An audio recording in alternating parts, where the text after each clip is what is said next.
중국 근대화를 앞당기는 길이라 여겼습니다. 즉흥적으로 사업을 시작하고 또 하면 된다는 구호를 앞세워서 밀어붙였습니다. 정해놓은 완공 날짜에 무리하게 공사 일정을 맞춰 나갔습니다. 상당수 시민들은 군사작전처럼 진행되는 개발 사업으로 빠르게 변해가는 서울을 보면서 발전하고 있다 이렇게 생각했고 또 군사정권은 일도 잘한다라는 말도 해주었습니다. 하지만 다른 한편에서는 김현옥의 불도저식 개발을 걱정하는 목소리도 높았습니다. 김현옥의 대규모 개발 사업들을 지켜보면서 반대 의견을 내놓는 전문가들이 있었습니다.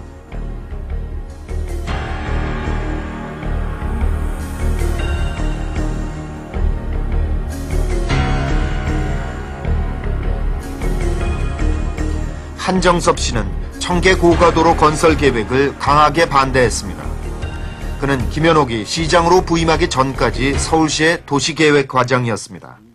그래서 여기다 고가도로 만다 이런 얘기였어요. 예, 그러니까 이게 이제 이게 그 고가도로고. 네. 이거는 뭡니까? 이거는 내가 대안 제시한 거예요. 예. 근데 한정섭 씨는 김현옥의 계획을 대신할 수 있는 대안 설계도까지 내놓았습니다. 전문가가 보기에 고속도로가 도심을 관통한다는 것 자체가 상식을 벗어난 발상이었기 때문입니다. 나는 청계천을 고가도로 반대한 거는 기왕 자동차 도로를 가지고 고가도로 만들더라도 도심을 관통해서는 안 된다는 게 이건 뭐 그때 교과서에는 ABC거든요. 김포공항에 내린 사람이 워카일 간다 해서 청계천을 통과하면은 청계천에는 올 필요 없는 사람이 아닙니까? 통과뿐이 아니에요.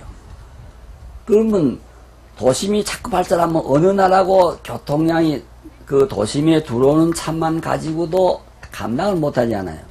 그러니까 순환선이라는 게 필요한 거예요. 조금 돌아가더라도 그게 더 빠르고 또 그 도심에는 진입 안 시키는 게 이제 그 순환선이거든요. 한정섭 씨가 비판한 것은 그만한 돈이면 지하철을 놓을 수도 있는 돈 아니냐. 그럼 뭐 하려고 도심에 그런 고가도로를 놓을 필요가 있느냐. 이것이 이제 한정섭 씨가 그 비판한 게인데 그때는 대개 서울의 도시계획을 하는 사람들이 거의 다 청계천 고가도로에 대해서는 비판적인 아마 눈으로 봤다고 생각을 합니다. 한결 가볍게도 했습니다. 전문가들의 거센 반발에 부딪히자 김현옥은 도심 전체를 관통하려 했던 원래 계획에서 규모만 조금 줄여 공사를 강행했습니다.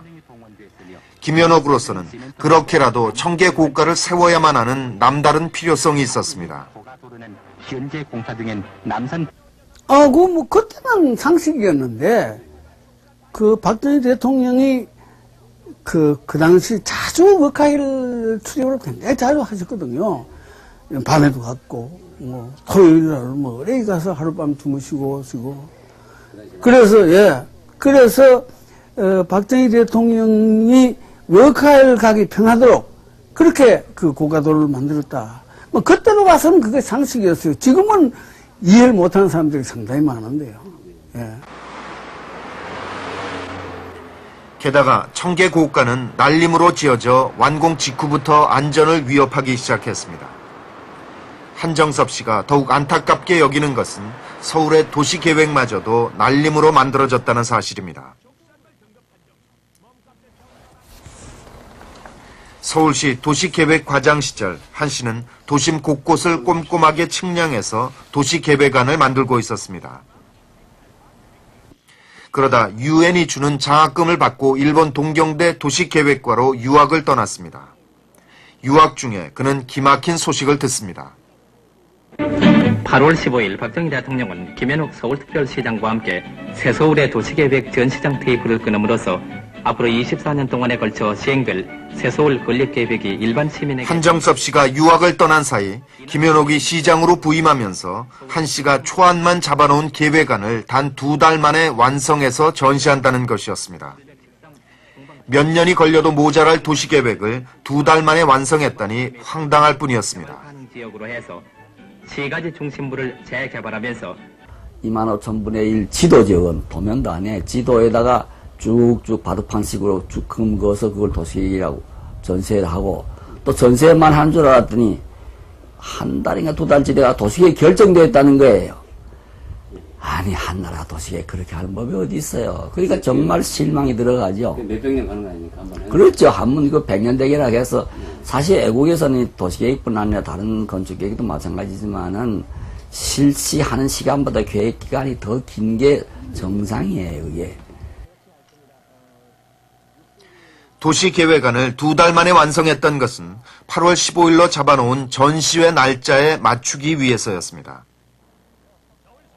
계획안 제작에 참여했던 전문가와 서울시 간부들조차도 문제가 있다는 걸 알았지만 어쩔 수 없었습니다. 물은 문제가 있었죠. 문제가 있었죠.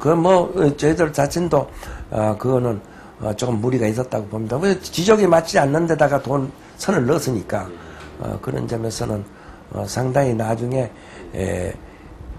집행하는 행정관으로서는 상당히, 우리 때문에 애를 먹었는 데도 많을 겁니다. 저쪽에 안 맞으니까, 예.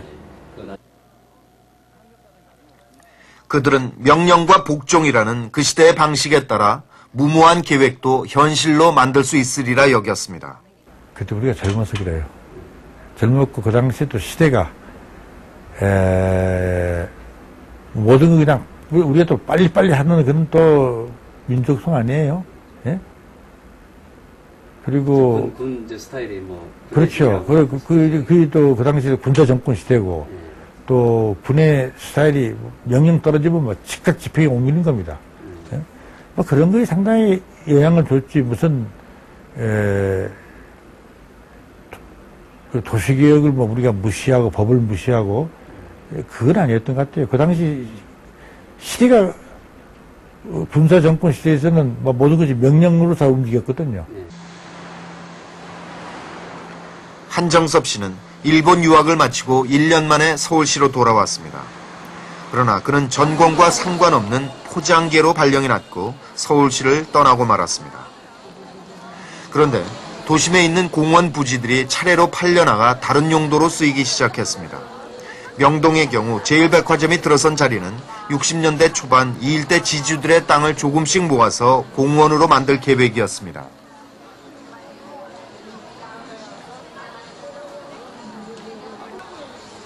그래서 만들어놓은 공원이거든요. 네, 그럽니다.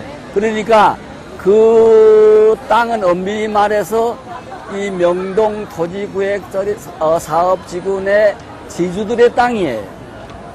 그런데 이 사업 시행을 시가 했으니까 시에다가 관리를 위탁한 거예요. 그러니까 시가 마음대로 처분 못할 땅인 걸 이걸 팔아먹은 거예요. 국보 1호인 남대문 옆은 일제시대 조선 신궁이 있던 자리로 해방 후 공원을 만들 계획이었습니다.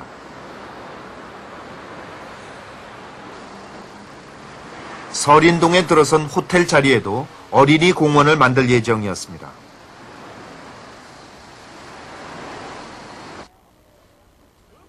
그 밖에도 많은 공원 용지와 녹지들이 확보되어 있었습니다. 김현옥이 부임하기 전인 1965년 당시의 서울 도시계획 지도. 도심 곳곳에 녹지 표시가 남아 있습니다.